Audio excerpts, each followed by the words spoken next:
Hello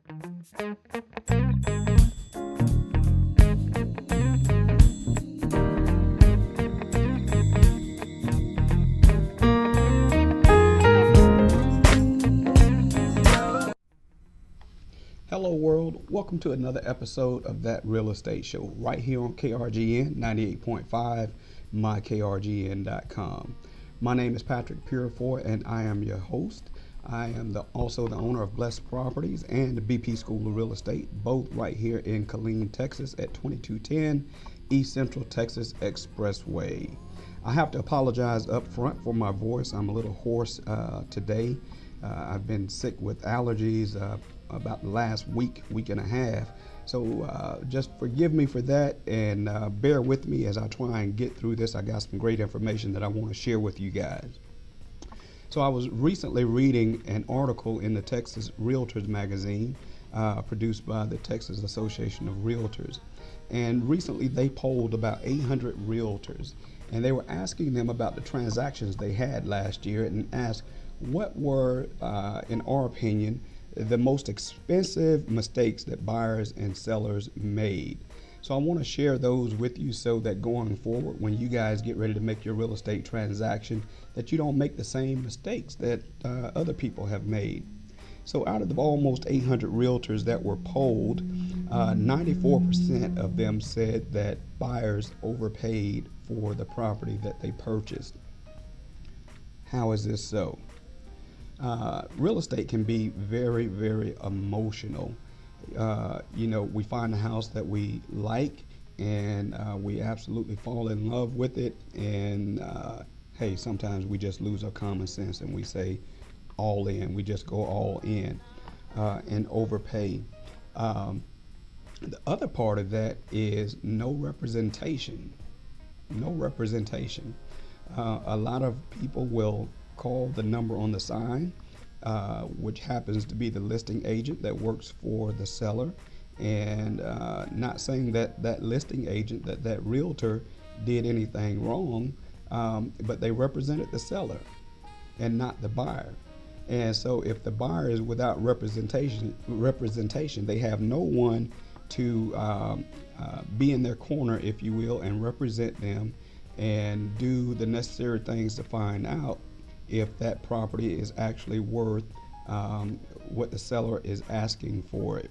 And we're going to talk about the flip side of that in just a little bit when we start talking about sellers. So the next thing, the next biggest mistake, most costly mistake, was no home inspection. 78% of the 800 realtors said no home inspections. A home inspection is very, very important. Now, I just said a few minutes ago that buying real estate can be an emotional event. We get wrapped up into the beauty of the home, the space, and all the things that the house has to offer. But we don't do a home inspection, or you don't do a home inspection. That can be a very costly thing. And a home inspection is relatively inexpensive compared to the 30-year purchase that you're about to make in purchasing a home. A home inspection is absolutely, absolutely beneficial to you. You as the buyer hire an independent home inspector to come in and take a look at the systems of the house. You already see the beauty of the house and everything that the house has, and that's fine. But you want somebody to check out the systems. How are they working? What's the life expectancy of the systems in your house? And what are the systems? You have your roof, that's one of the systems. Your electrical, is that done right? Your hot water heater, what's the age of it? How long has it been installed in the house? Is it new? Is it original to the house? Your appliances, your air handler, your condenser for your AC. How old are these things? What's the life expectancy? Will they die next week right after we close? Do they have an estimated 10, 12, 15 years left on them? So a home inspection is very, very important. I would say it is crucial. I always recommend to my clients that they get a home inspection. A home inspection can cost anywhere between, I've seen them as low as $175 all the way up to $300. So really, fairly inexpensive compared to what you're about to do with a 30-year mortgage. So don't make that mistake, because it can cost you big money in the end. After you close, after you get in the house, if an appliance dies, let's say a hot water heater dies, that's about $700-800 to replace that hot water heater. If your AC dies and goes out, that's about a $3,000 replacement cost for an AC. So do you understand what I'm saying? $200 to $300 compared to those amounts, those big dollar amounts.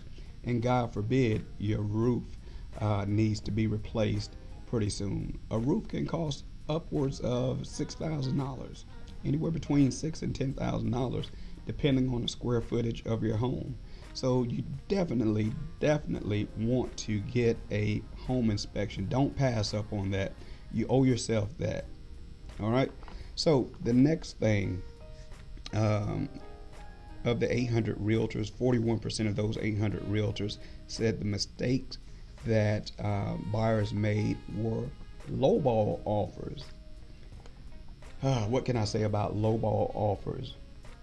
So again, buying real estate is very emotional, very emotional.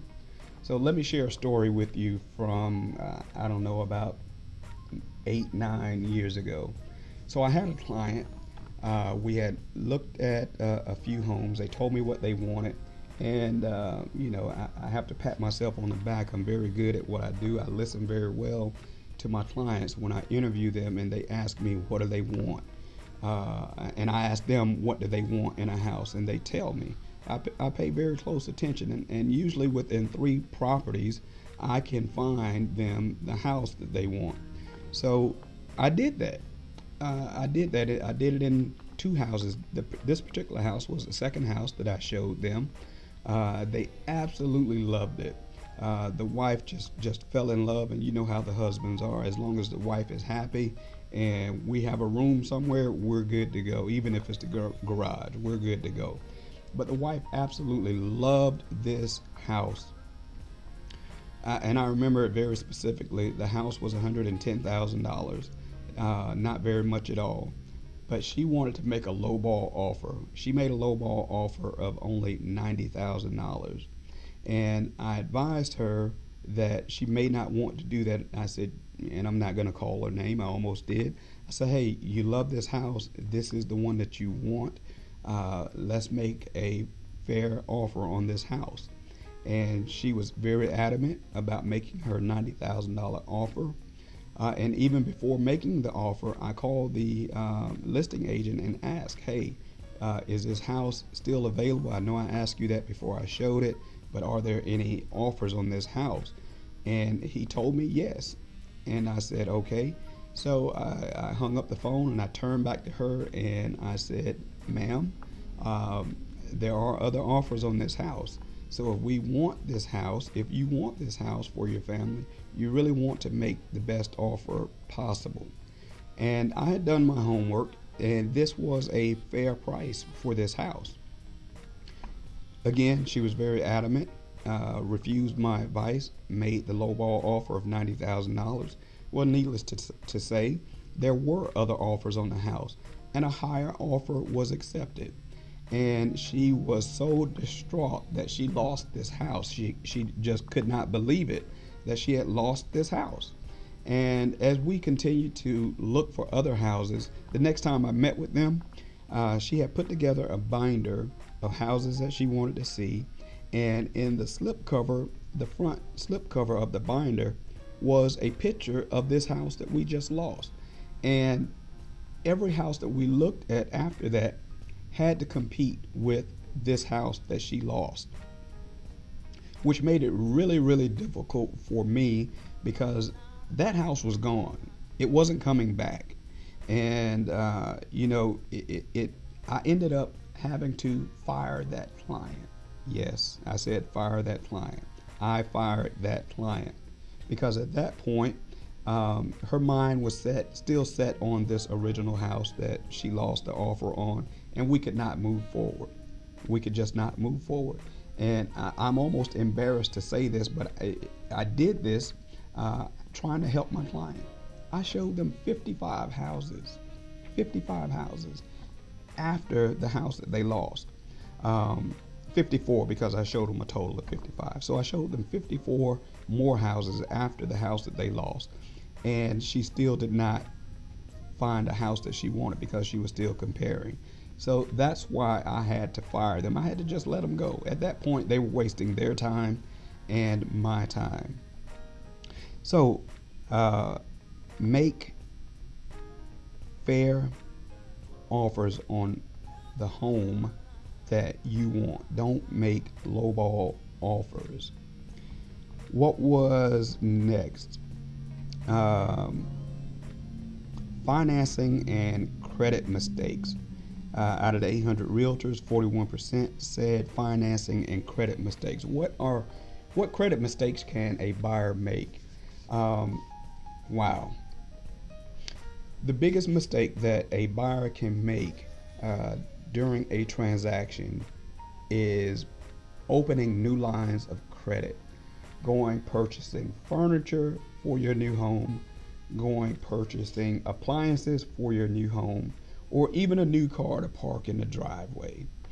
Those things can hurt your credit. A lot of people don't understand and realize, even though they are advised by their realtors, that your credit will be run again approximately 24 to 36 hours prior to closing. It will be run again.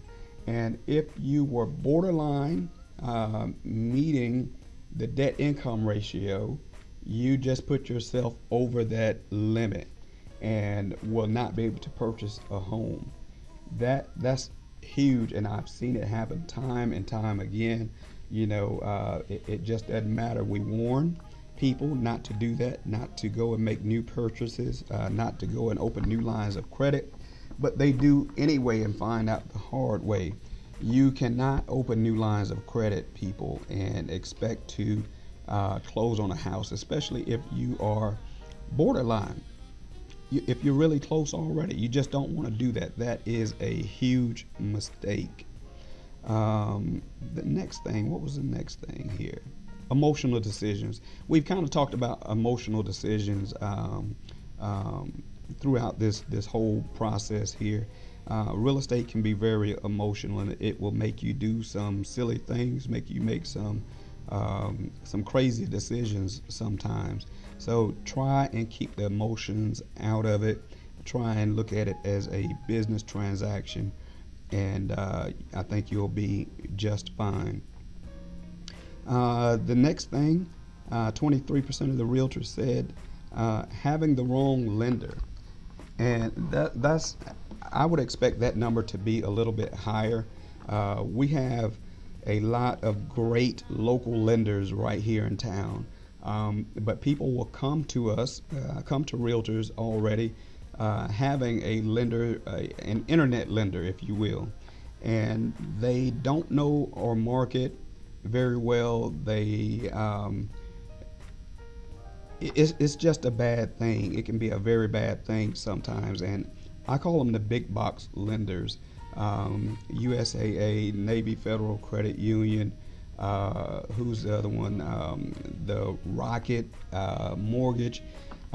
These guys, they don't like to conversate or communicate with the realtors, and that's huge for you, the client, you, the buyer. You want your lender to be able to communicate with your realtor and let us know what's going on, what's needed, what's required, so that we can help you the best way possible.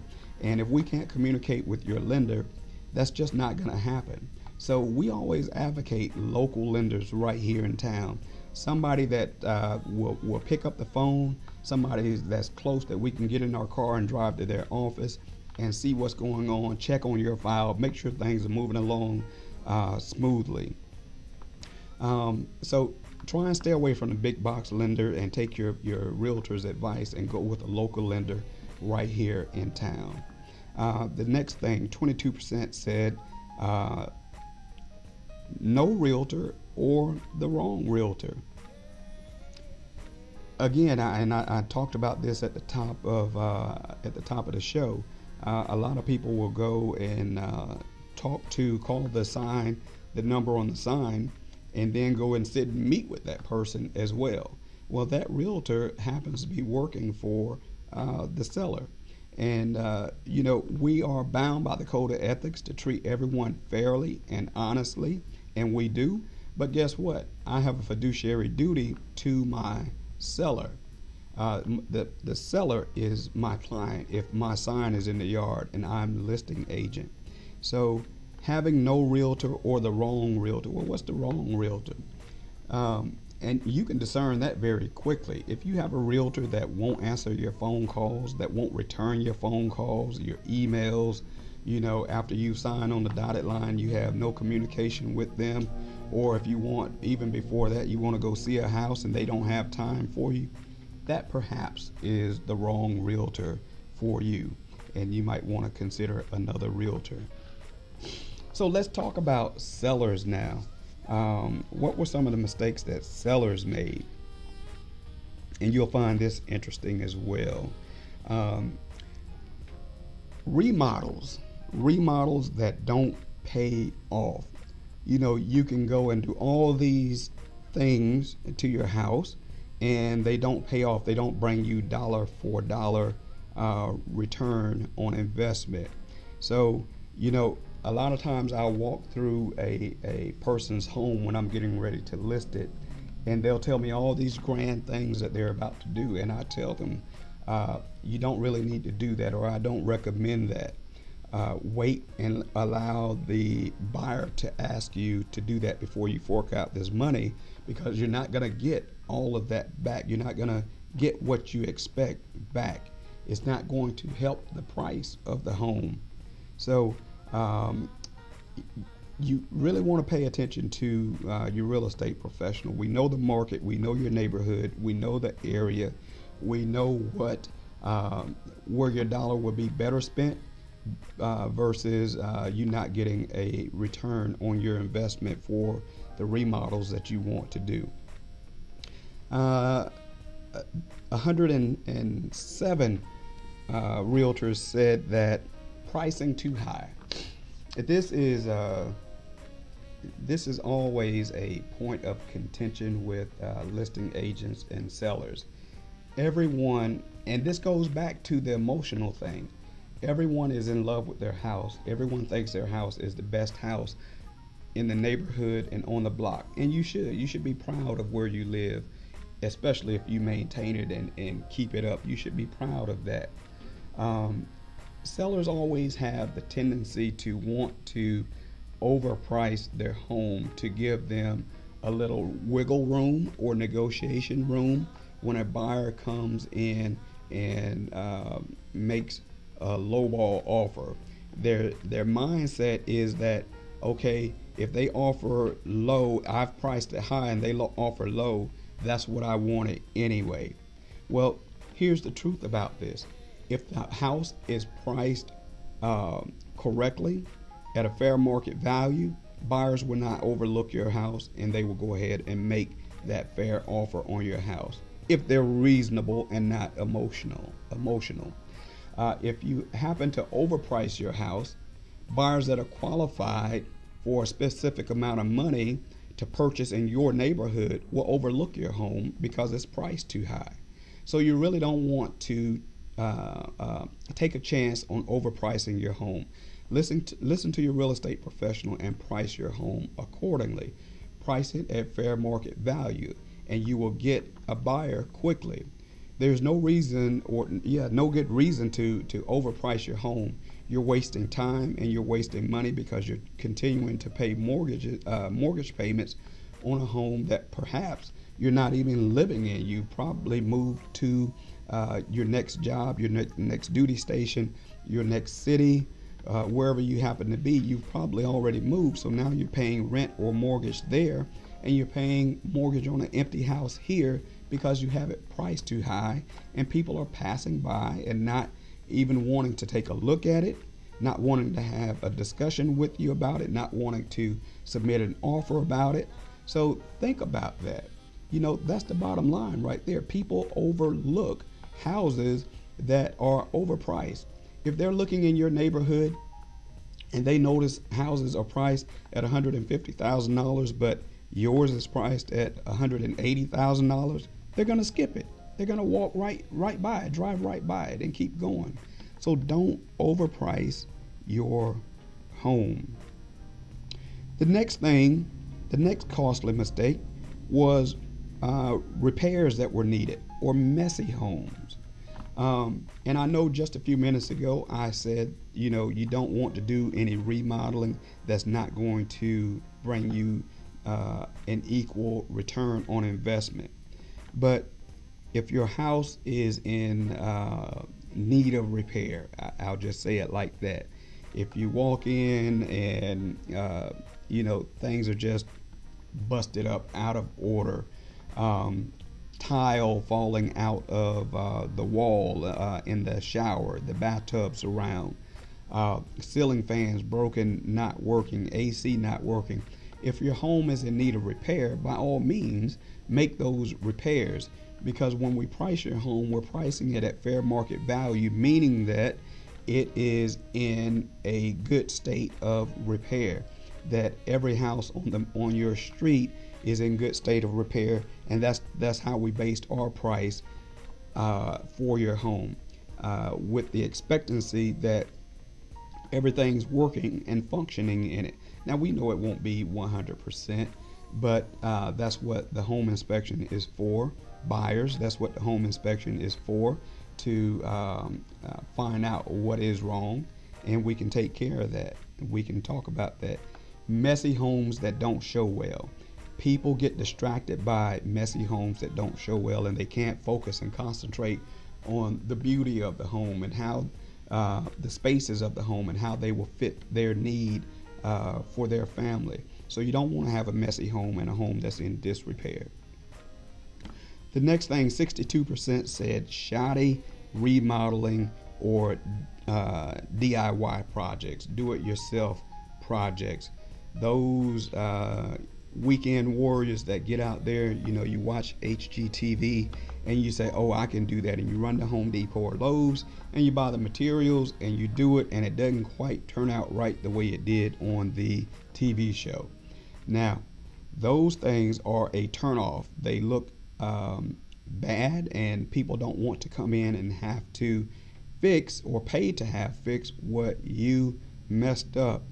Okay, and a lot of times we get distracted as well as homeowners trying to do these things, and we don't finish. So when someone walks in your house and they see an unfinished project, they see additional dollar signs on top of your asking price, because they're going to have somebody come in and finish and make ready what you didn't finish and what you messed up. So be mindful of that. If you're going to do a DIY project, a do-it-yourself project, finish it. If you can't finish it, hire somebody to come in and finish it so that it is done right, it looks right, and it looks nice. The next thing, again, here we come back to emotional negotiations. All of us made, when we purchased our home, we did things to it to make it comfortable for us, for our family. From the paint colors that we chose to the light fixtures that we chose. We did things to make our home a comfortable living space for us. But when you sell a home, you have to make it appeal to the masses. So when somebody comes in and make an offer on your house, you cannot be emotional. You have to take the emotion out of it if it's not quite what you're asking for. That's the time to be reasonable, to be sensible, and to negotiate.